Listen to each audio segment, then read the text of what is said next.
Hello everyone, कैसे हैं आप सब लोग। हम लोग आज डिस्कस करने वाले हैं the payment of gratuity act 1972 को। Before we start this act, एक आपको इंपॉर्टेंट डिस्क्लेमर मैं यहां पे दे देता हूं। Payment of gratuity is now A part of code on social security 2020। Code on social security में टोटल 9 लॉज हैं and payment of gratuity is one of them. लेकिन क्योंकि अभी तक कोड ऑन सोशल सिक्योरिटी पूरी तरीके से नोटिफाई नहीं हुआ है, तो इसलिए हमें अभी the payment of gratuity act 1972 के प्रोविजंस को पढ़ना पड़ रहा है। यहां पे एक चेंज जो कोड ऑन सोशल सिक्योरिटी में आया है वो ये आया है कि ग्रेच्युटी जो है वो बढ़ाकर मिले, वो बढ़कर मिले, ऐसे प्रोविजंस जो है वो इस कोड में किए गए हैं। लेकिन जब तक कोड पूरी तरीके से नोटिफाई नहीं होता तब तक हमें पुराना वाला लॉ ही पढ़ना होगा। तो 1972 का ये जो लॉ है ये बेसिकली इस बारे में प्रोविजन क्रिएट करता है कि जब कोई एम्प्लॉय अपनी स्टैब्लिशमेंट को छोड़कर जाता है 5 साल काम करने के बाद एटलीस्ट, तो रिटायरमेंट के टाइम पे या सुपर एनुएशन के टाइम पे या इन केस ऑफ डेथ और डिसेबलमेंट उसे एक अमाउंट मिलेगा, एक लमसम अमाउंट मिलेगा जिसे कहते हैं ग्रेच्युटी, जो मिलता है कब? रिटायरमेंट के टाइम पे या फिर सुपर एनुएशन के टाइम पे। लेकिन इसके लिए 5 साल काम करना किसी भी स्टैब्लिशमेंट में जरूरी होता है। यहां पे यह भी देखना इंपॉर्टेंट है कि अगर एक एम्प्लॉय ने किसी स्टैब्लिशमेंट में काम किया है तो उस स्टैब्लिशमेंट के ऊपर the payment of gratuity act applicable होता है या एप्लीकेबल नहीं होता। तो 2 रिक्वायरमेंट यहां पे मेजरली सेटिस्फाई करनी पड़ेंगी। वो रिक्वायरमेंट क्या है? पहली रिक्वायरमेंट यह है कि उस स्टैब्लिशमेंट के ऊपर ग्रेच्युटी के प्रोविजंस एप्लीकेबल होते हो, और दूसरा वो जो एम्प्लॉय उस स्टैब्लिशमेंट में काम कर रहा है उसने मिनिमम नंबर ऑफ डेज वहां पे कंप्लीट किए हो, जो कितने हैं? 5 इयर्स है। यहां पे 5 सालों का भी एक एक्सेप्शन है, और वो एक्सेप्शन ये है कि मान लो 5 साल कंप्लीट होने से पहले, लेट से 4 साल कंप्लीट करने के बाद में एम्प्लॉय की अगर डेथ हो जाए तो उस सिचुएशन में भी वो ग्रेच्युटी के लिए एंटाइटल्ड होता है, लेकिन यहां पे ग्रेच्युटी उसके फैमिली मेंबर्स को मिलती है। तो चलिए एक्ट को समझते हैं और सबसे पहले बात करते हैं एप्लीकेबिलिटी ऑफ द एक्ट की। तो एप्लीकेबिलिटी को यहां पे मैंने 3 कैटेगरीज में डिवाइड किया है। पहला सर्टेन स्पेसिफाइड स्टैब्लिशमेंट, दूसरा शॉप्स और स्टैब्लिशमेंट, और तीसरा नोटिफाइड स्टैब्लिशमेंट।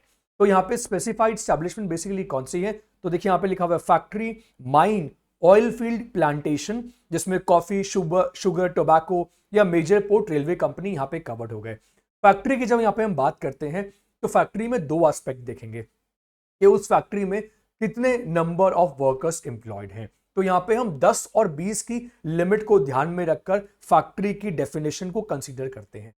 10 अगर किसी फैक्ट्री में काम कर रहे हैं with the aid of power, यानी कि मशीन्स को यूज कर रहे हैं, तो फैक्ट्री में कवर हो गया।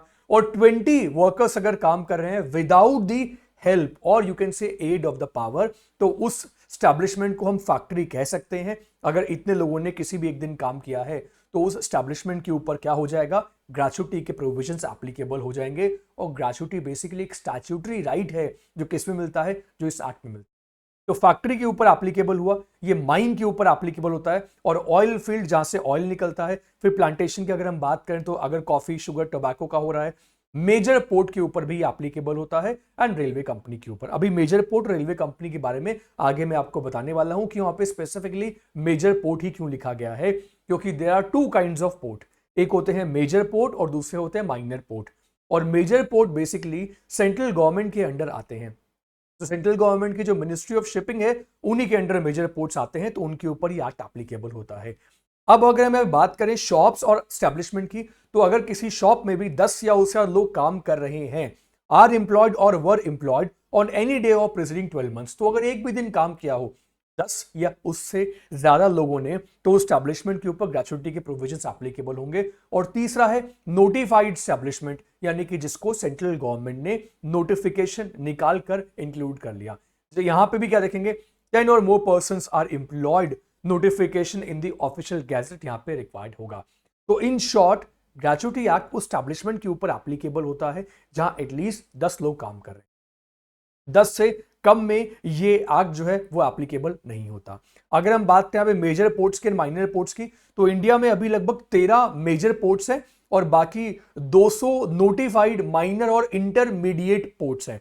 तो वो जो 13 जो मेजर पोर्ट्स हैं, जैसे कि मैंने आपको बताया, उनके ऊपर ग्रेचुइटी के प्रोविजंस जो है वो एप्लीकेबल होते हैं। कांडला पोर्ट इसका यहाँ पे एक एग्जाम्पल हो सकता है। इसके अलावा हमने देखा कि ये जो एक्ट है ये रेलवे कंपनी के ऊपर भी एप्लीकेबल होता है। अब रेलवे कंपनी का मीनिंग क्या है? तो रेलवे कंपनी की डेफिनेशन जो है वो 1890 में जो रेलवे का एक्ट आया था वहां पे रेलवे कंपनी को डिफाइन कर रखा है और बता रखा है कि कोई भी ऐसी स्टैब्लिशमेंट जो रेलवे से रिलेटिंग वर्क करती हो उसे रेलवे कंपनी कहते हैं और रेलवे कंपनी के ऊपर ये एक्ट एप्लीकेबल होता है। तो कुछ एग्जांपल रेलवे कंपनी के हो सकते हैं, जैसे कि आप कच्छ रेलवे कंपनी के एग्जांपल ले सकते हो या फिर रेल विकास निगम लिमिटेड कंपनी का। तो ये कुछ कंपनीज मैंने आपको बताई जो बेसिकली किस में डील करती हैं। These companies are basically deals in railways. अब यहां पे बात करते हैं हम जब नोटिफिकेशंस की बात करते हैं कि ऐसे कौन कौन से एस्टैब्लिशमेंट्स हैं जिनको नोटिफाई किया गया है। तो यहाँ पे एक एग्जांपल मैं आपको दूंगा कि अगर कोई एजुकेशनल इंस्टीट्यूशंस है, यहाँ पे एक Venkateshwara Rao versus chairman governing body polytechnic college का केस है जिसमें कि ये बात कही गई थी कि अगर एजुकेशनल इंस्टीट्यूशंस हैं उन्हें भी ग्रेचुइटी एक्ट में कवर किया जाएगा। तो एक बात हमें यहाँ पे पूरी तरीके से क्लियर हो गई है कि ये एक्ट फैक्ट्रीज के ऊपर एप्लीकेबल होता है, ये एक्ट शॉप्स के ऊपर भी एप्लीकेबल होता है और वो एस्टैब्लिशमेंट जो ना तो फैक्ट्री है ना शॉप्स हैं लेकिन फिर भी उनके ऊपर वो एप्लीकेबल हो सकता है। मतलब किसी भी तरीके की मैन्युफैक्चरिंग एक्टिविटी वहां पे नहीं हो रही है, कोई रिटेल ट्रेडिंग वहां पे नहीं हो रही है, लेकिन फिर भी उनके ऊपर ये एप्लीकेबल होगा, जैसे कि एजुकेशनल इंस्टीट्यूशन का हमने यहाँ पे एग्जांपल लिया। एक और नोटिफिकेशन यहाँ पे कहा गया था जिसमें निकला था, जिसमें कहा गया था कि ये टेम्पल्स के ऊपर भी क्या होगा, ये एक्ट जो है वो एप्लीकेबल होगा। इसके साथ साथ ये भी कहा गया था कि अगर स्टैब्लिशमेंट कमर्शियल नेचर की है एज वेल एज अगर वो नॉन कमर्शियल स्टैब्लिशमेंट है, जैसे कि यहाँ पे आप इंडियन रेड क्रॉस सोसाइटी का एग्जांपल ले सकते हो, ये कहा गया कि उसके ऊपर भी ये एक्ट एप्लीकेबल होगा। तो इट डजंट मैटर कि वो स्टैब्लिशमेंट जो है वो कमर्शियल नेचर की है या वो नॉन कमर्शियल नेचर की है। तो यहाँ पे हमने मेनली 3 एग्जांपल्स देखे हैं। एक एग्जांपल यहाँ पे हमने देखा एजुकेशनल इंस्टीट्यूशन का, एक एग्जांपल देखा टेम्पल का और तीसरा हमने देखा नॉन कमर्शियल स्टैब्लिशमेंट जिसमें हमने एनजीओ को भी कवर कर लिया और ये कहा गया कि ग्रेचुइटी के जो प्रोविजंस हैं ये इनके ऊपर भी एप्लीकेबल होते हैं। ऑलराइट, अब अगर यहां पे हम बात करें किसके बारे में, ओके नाउ यहां पे हमें ये देखना है कि ग्रेचुइटी के बेनिफिट्स कब कब मिलते हैं। ये मैंने आपको बता दिया कि ग्रेचुइटी जो वर्ड है ये बेसिकली किससे निकला है, ग्रेचुइटास से निकला है, विच बेसिकली मींस गिफ्ट। और ग्रेचुइटी कब मिलती है, रिटायरमेंट के टाइम पे, सुपर एनुवेशन के टाइम पे। सुपर एनुवेशन का सिंपल सा मतलब क्या है, रिटायरमेंट की एज आ चुकी है तो अब किसी पर्सन को बेसिकली कंपल्सरी रिटायर कर दिया जाएगा क्योंकि रिटायरमेंट की जा चुकी है। फिर डेथ के केस में, डिसेबिलिटी के केस में। अगर हम यहाँ पे बात करते हैं गवर्नमेंट सेक्टर की, तो गवर्नमेंट एम्प्लॉयज के लिए बेसिकली उनके अपने सर्विस रूल्स होते हैं, इसलिए वहां पे ये एक्ट एप्लीकेबल नहीं होता। ये एक्ट बेसिकली प्राइवेट सेक्टर की स्टैब्लिशमेंट्स के ऊपर एप्लीकेबल होता है और ये हमने देख लिया कि फैक्ट्री के ऊपर भी एक्ट एप्लीकेबल होता है। अब यहाँ पे अगर हम बात करें डेफिनेशंस की, तो डेफिनेशन है, पहली डेफिनेशन हम किसकी देखेंगे, एप्रोप्रिएट गवर्नमेंट की डेफिनेशन के ऊपर हम यहाँ पे बात करेंगे। देखो हम इस डेफिनेशन को डिस्कस क्यों कर रहे हैं, what is the reason? The reason is कि ग्रेचुइटी के प्रोविजंस को अप्लाई करने का राइट किसके पास में होगा, मॉनिटर कौन करेगा, कंप्लायंस कौन करवाएगा। तो इसके लिए हमें ये देखना पड़ेगा कि एक स्टैब्लिशमेंट जो है वो किसके अंडर आती है, does it comes under the state government और it comes under the central government. अब ये कैसे जज करते हैं, तो इसका सिंपल सा एक फॉर्मूला यहां पे दे रखा है। अभी एप्रोप्रिएट गवर्नमेंट समझना हमारे लिए बहुत जरूरी है क्योंकि हमें यह समझना है कि अगर कोई स्टैब्लिशमेंट जो है इफ इट बिलोंग्स और under the control of central government, तो उस स्टैब्लिशमेंट के लिए एप्रोप्रिएट गवर्नमेंट होगी सेंट्रल गवर्नमेंट।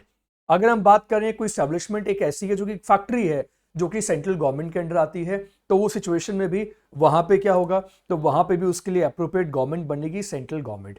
फिर देखिए अगर रेलवे कंपनी की बात करते हैं तो रेलवे कंपनी के लिए एप्रोप्रिएट गवर्नमेंट होगी सेंट्रल गवर्नमेंट, क्योंकि बेसिकली कोई भी रेलवे कंपनी होगी तो वो मिनिस्ट्री ऑफ रेलवे के अंडर अल्टीमेटली आएगी।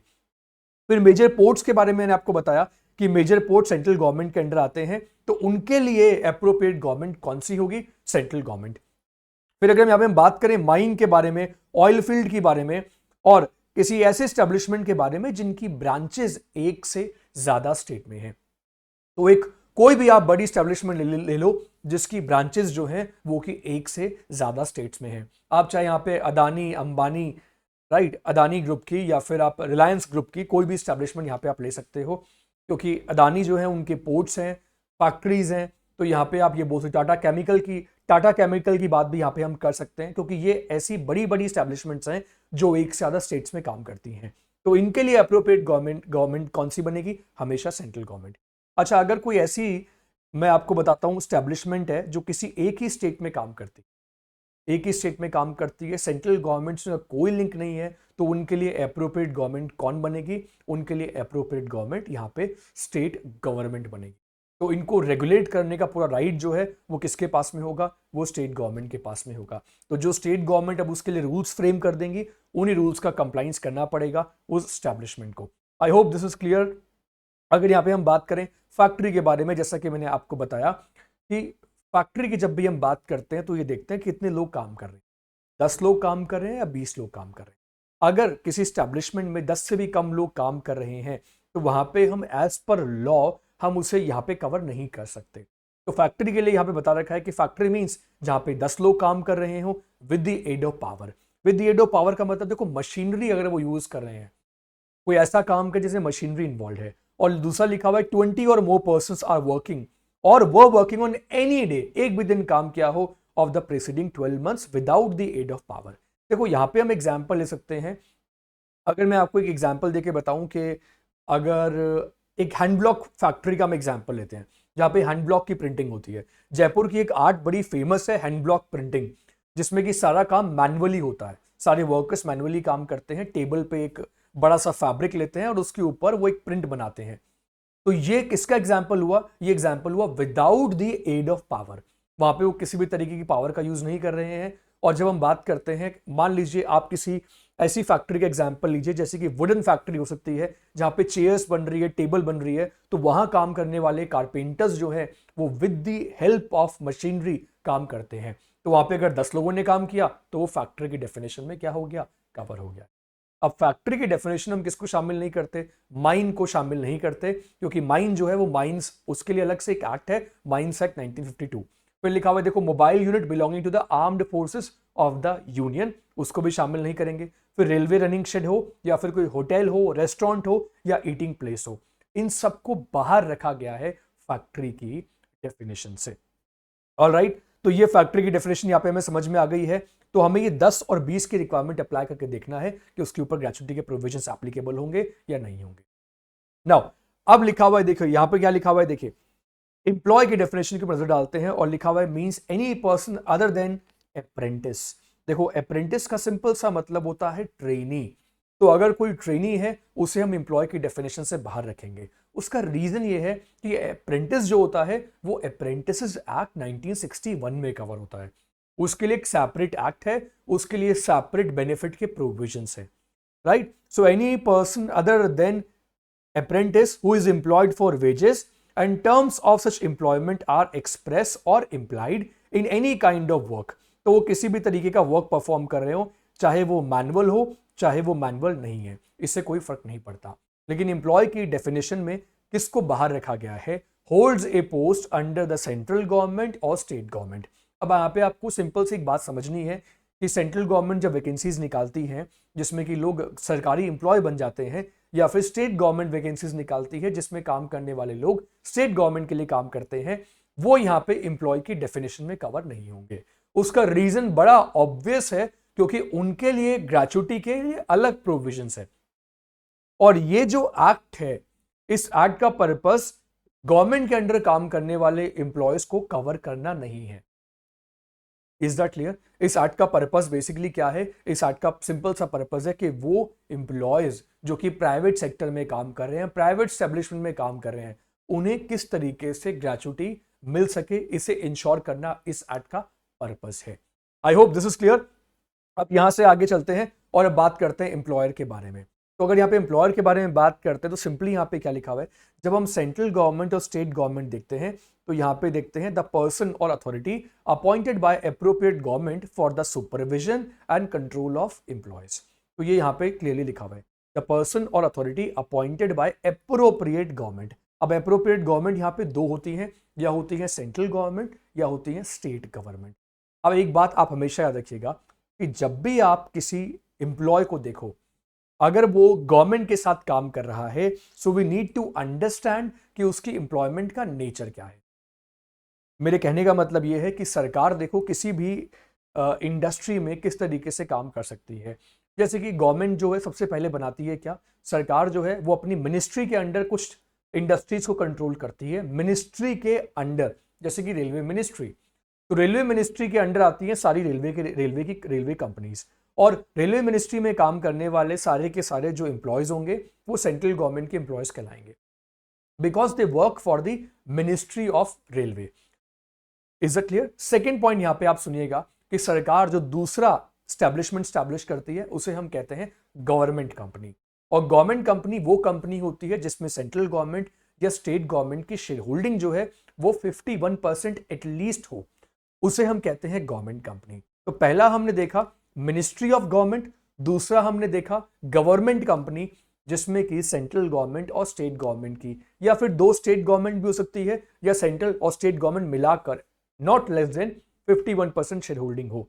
For example DMRC, Delhi Metro Railway Corporation, जितनी भी नवरत्न कंपनीज हैं सरकार की, वो सारी की सारी गवर्नमेंट कंपनीज के एग्जाम्पल हैं। अब ये हुई गवर्नमेंट कंपनीज, लेकिन इन गवर्नमेंट कंपनीज में काम करने वाले एम्प्लॉयज को गवर्नमेंट एम्प्लॉयज नहीं कहा जाता। ये बात भी आप क्लियरली समझ लीजिए। They work for government company but they are not considered as government employ. और तीसरा मैं आपको बताता हूं कि गवर्नमेंट स्टैब्लिश करती है, सरकार बनाती है स्टैट्यूटरी कंपनीज, जिसके लेजिस्लेचर से एक लॉ पास होता है और फिर एक स्टैब्लिशमेंट बनती है।